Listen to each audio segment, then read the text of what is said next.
আমানতু বিল্লাহি সাদাকাল্লাহু মাওলানাল আযীম। আলহামদুলিল্লাহ। শঙ্কাপন বাজার জামে মসজিদ ও এশাতুল ইসলাম পরিষদের উদ্যোগে তৃতীয় বার্ষিক তাফসীরুল কোরআন মহাসম্মেলন চলমান অধিবেশনের বর্তমান শ্রদ্ধাভাজন সভাপতি সাহেব, উপস্থিত সর্বস্তরের মুরব্বী সাহেবান, ইমানদার মুসলিম ধনের ভাইয়েরা এবং পর্দানিশীল মা ও বোনেরা, রব্বে কাবার দরবারে সর্বপ্রথম শুকরিয়া আদায় করি যে আল্লাহ সুবহানাহু ওয়া তাআলা আমাদেরকে এমন একটা মজলিসে বসার তৌফিক দান করেছেন, যেই মজলিসে বসে কথা শুনলে বললে সবগুলো এমন হয় যেমন সওয়াব দ্বারা যেমন হয়, চতুর্দিকে রহমতের ফেরেশতা বেষ্টন করে থাকে। সুবহানাল্লাহ।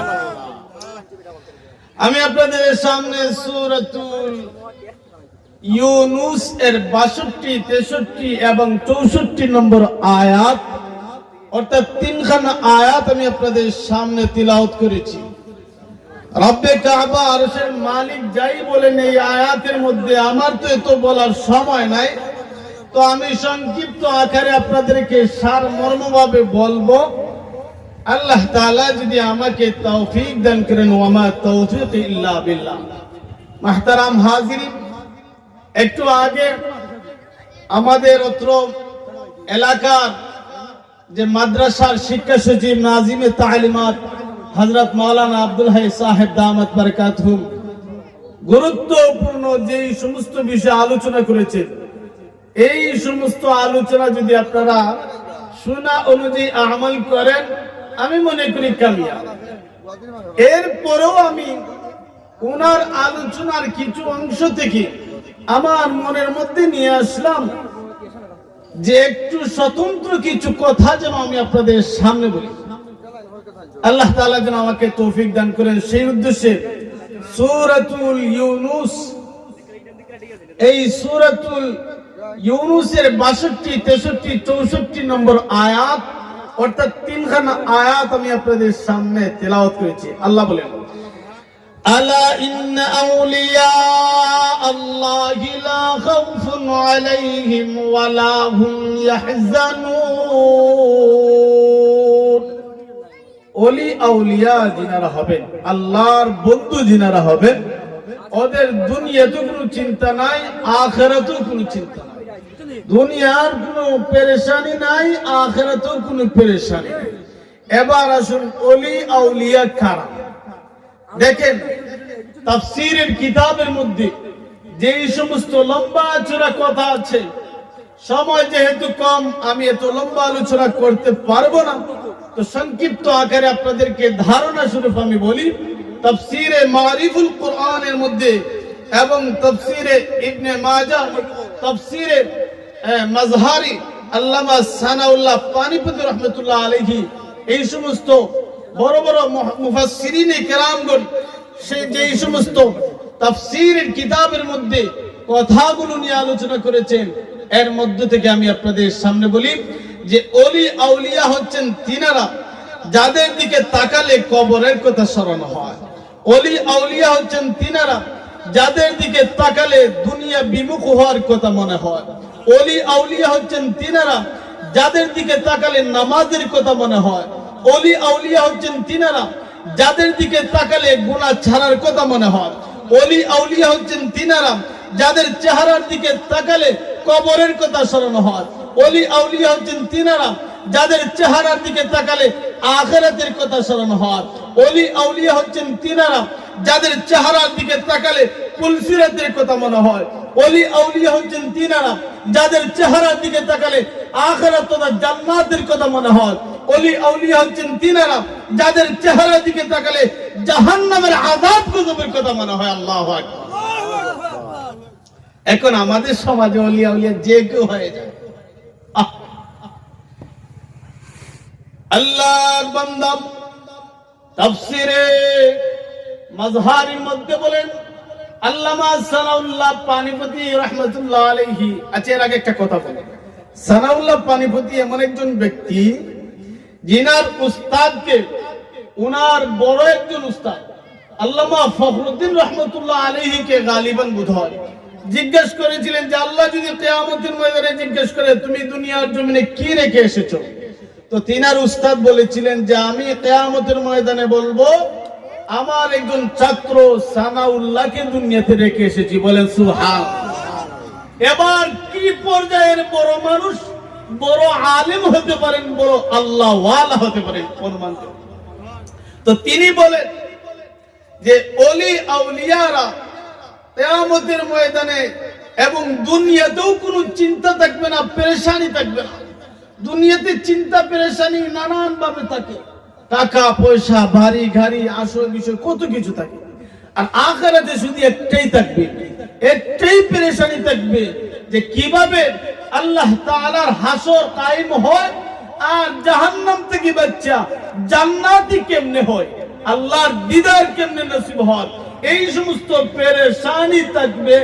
এমন পেরেশানি যে আল্লাহ নবী সাল্লাল্লাহু আলাইহি ওয়াসাল্লাম বলেন যে আখিরাতের ময়দানে এমন পেরেশানি হবে যে পেরেশানির কারণে মানুষগুলোর ঘাম শরীর থেকে এমন ভাবে বের হবে যেন কারো ঘামের কারণে ঘন্টা পর্যন্ত পানি হয়ে যাবে, কারো হাঁটু পর্যন্ত ঘামের পানি হবে, কারো পেট পর্যন্ত, কারো চিনা পর্যন্ত, কারো সাঁতার হয়ে যাবে শুধু ঘাম পসিনার পানির কারণে। বলেন নাউজুবিল্লাহ।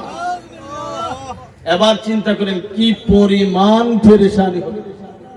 ওই দিন ওলি আউলিয়া আল্লাহর বন্ধু যারা হবে ওদের কোনো চিন্তা থাকবে না। এবার চিন্তা করেন কেমন একটা সারপ্রাইজ অফার স্বয়ং আল্লাহ তাদেরকে দিছে। এবার ওলি আপনারা আশা করি বুঝে নিছেন। কিন্তু আমাদের সমাজে অনেক মানুষ আছে যে ওলিদের কথা শুনলেই তাদের গা জ্বলে। অনেক মানুষ বুঝতে চায় না ওলি আউলিয়ারা যিনারা হবেন সবসময় আল্লাহ তাআলার দিকে রুজু করার জন্য মানুষগুলোদেরকে সবসময় দাওয়াত করে থাকেন, সবসময় পথভুলা মানুষদেরকে পথে দিশা দিয়ে থাকেন, আল্লাহ ভুলা মানুষদেরকে আল্লাহর দিকে আসার জন্য দিক নির্দেশনা দিয়ে থাকেন। যেমন একজন ব্যক্তি আপনাকে বলল যে ভাই সামনে দুটো রাস্তা আছে, একটা রাস্তা হলো শুকনো রাস্তা, আরেকটা রাস্তা হলো যে রাস্তার দিকে অগ্নির কুণ্ড আছে, অগ্নি সব সময় অগ্নি থাকে, আগুন থাকে এই রাস্তার মধ্যে। আল্লাহ তোমাকে দুটো চক্ষু দান করেছেন, ওই চক্ষুর দ্বারা চাইলে শুকনো ভালো রাস্তায় যেতে পারো, আবার চাইলেও তুমি অগ্নি যে রাস্তায় সেই রাস্তায় তুমি যেতে পারো। তো আগুন যে রাস্তায় সেই রাস্তায় যাওয়া মাত্রই মানুষগুলো পুড়ে যাবে, আর শুকনো যে রাস্তা ওই রাস্তায় না পড়লেও ভালো থাকবে। এখন যদি তুমি চাও যে শুকনো ভালো রাস্তায় না যাইয়া অগ্নি যেই দিকে গেলে তুমি জলে সরকার হয়ে যাবে সেই দিকে যেতে চাও, বাধা নাই, যেতে পারবে। বলে কেন? আল্লাহ তাআলা তোমাকে চক্ষু নামক নিয়ামত দান করেছেন, তুমি কাজে লাগাও। আল্লাহ নিজেই বলেন আলাম নাজআল লাহু আইনাইন ওয়া লিসানান ওয়া শাফাতাইন। আল্লাহ তাআলা তোমাকে দুটি চক্ষু দিয়েছেন, এই চোখের দ্বারা কি করবে?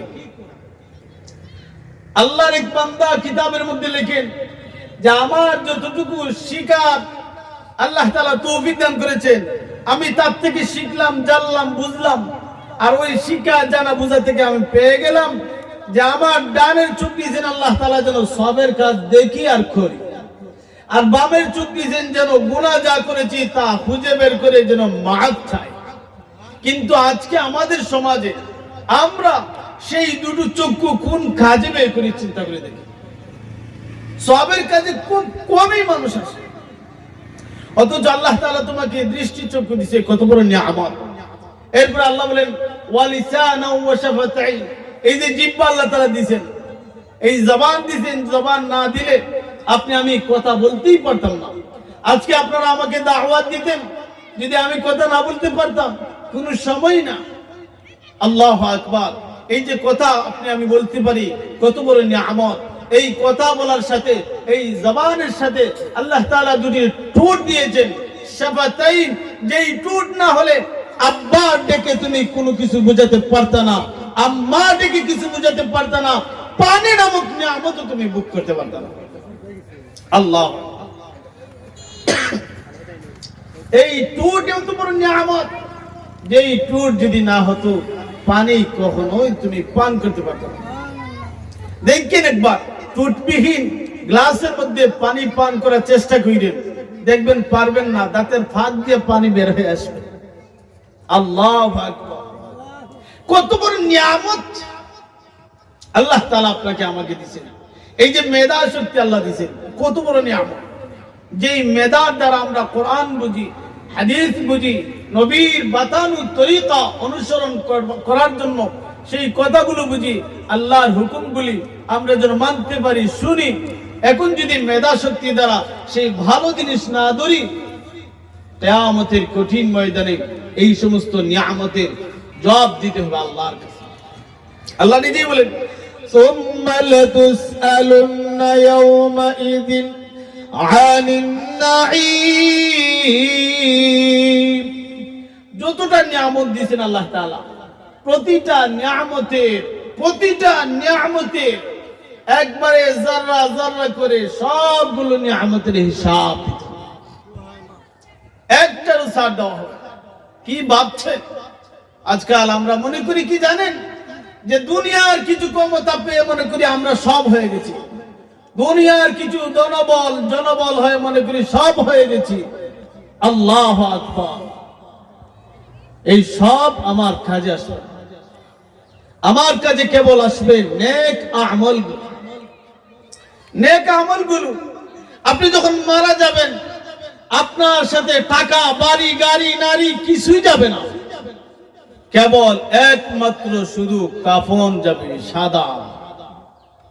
কাফনের সাথে পকেটও যায় না, পকেটও যায় না। বুঝার চেষ্টা করে। এজন্য ওলিয়া যারা হয়ে যায় তাদের যেমন চিন্তা থাকে না, যদি আমরা তাদের দিক নির্দেশনামূলক কথা শুনতে পারি, দেখতে পারি, তাদের সাথে যদি আমরা চলাফেরা করতে পারি, দুনিয়াতেও কামিয়াব, আখিরাতেও কামিয়াব। আর যদি বাস্তব হক্কানি আউলিয়াদেরকে আমরা অনুসরণ না করি, তাহলে দুনিয়াতেও বিফল, আখিরাতেও বিফল। কেবল আউলিয়ারা যারা হবেন, ওরা আপনাদেরকে তো আল্লাহর দিকে রুজু করার জন্যই আহ্বান করবে। কোন ওলি বলে যে আমার অনুসরণ করো, আমি তোমায় জান্নাতে নিব না, এমন কেউ বলে না।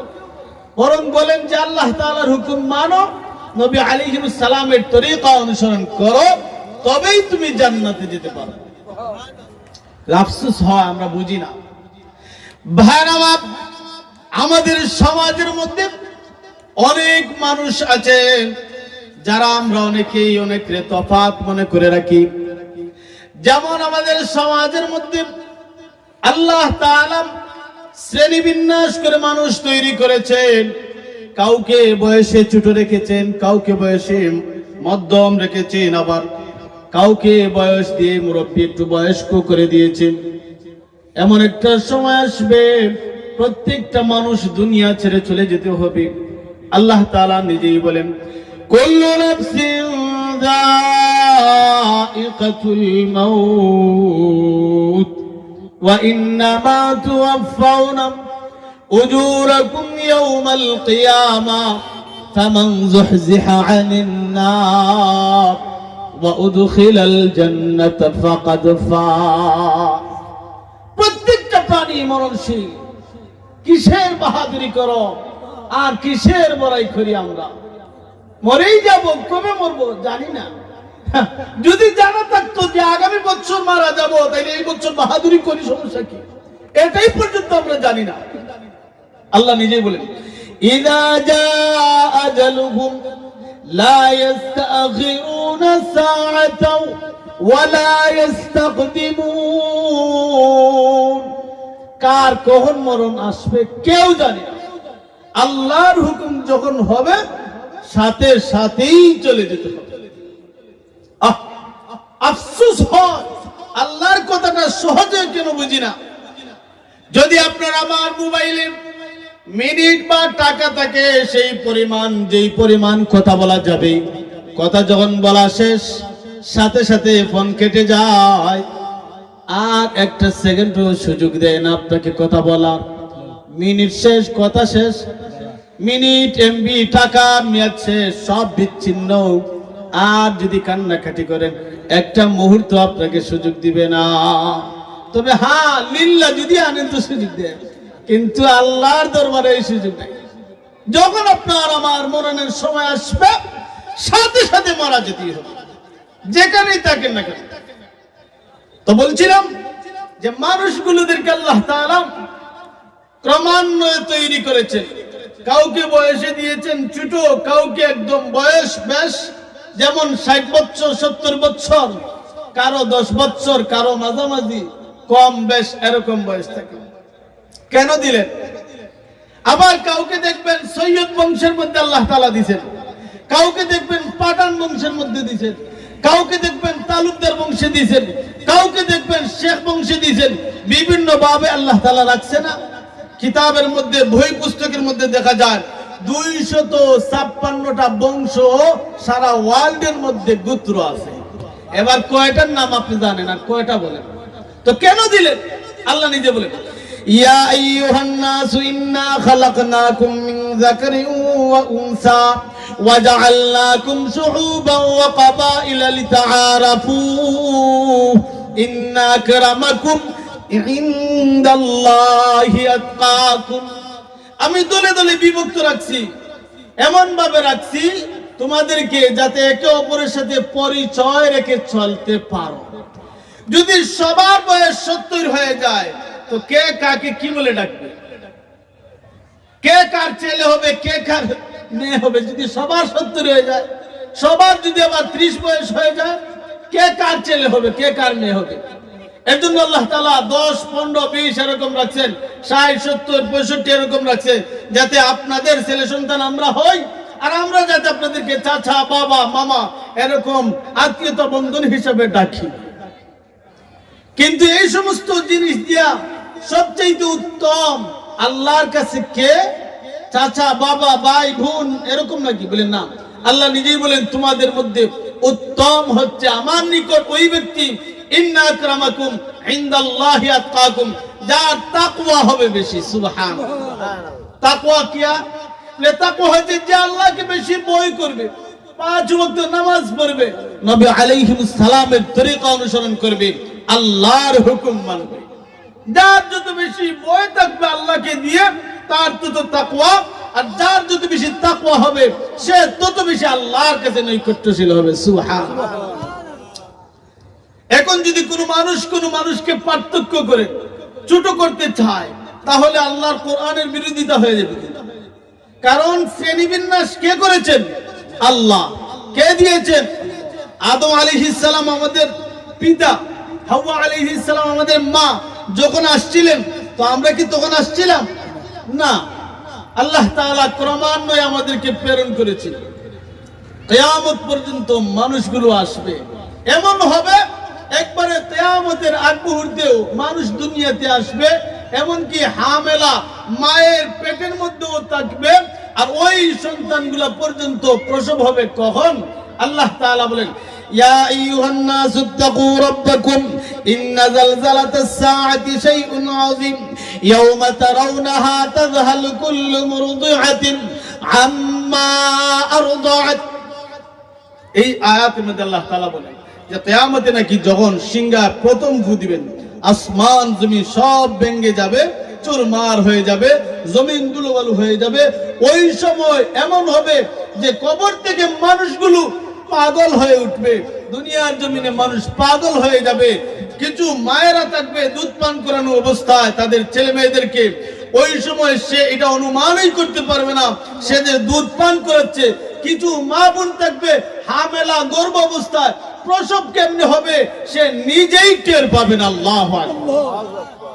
ছোট বাচ্চারা জওয়ান হবে, জওয়ান বুড়ো হবে, বুড়ো মারা যাবে, সে নিজেই টের পাবে না। এমন অবস্থা হবে কিয়ামতের আগ মুহূর্ত পাগলের মতো হয়ে যাবে। আল্লাহু আকবার। ওই থেকে হাসর শুরু হবে। কতদিন? আল্লাহ তাআলা ভালো জানেন। আল্লাহু আকবার। কিয়ামতের কঠিন ময়দান বড় মারাত্মক হবে।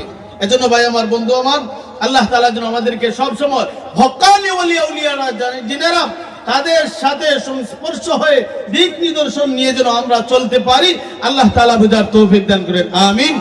ওয়া আখির দাওয়ানা আলহামদুলিল্লাহ।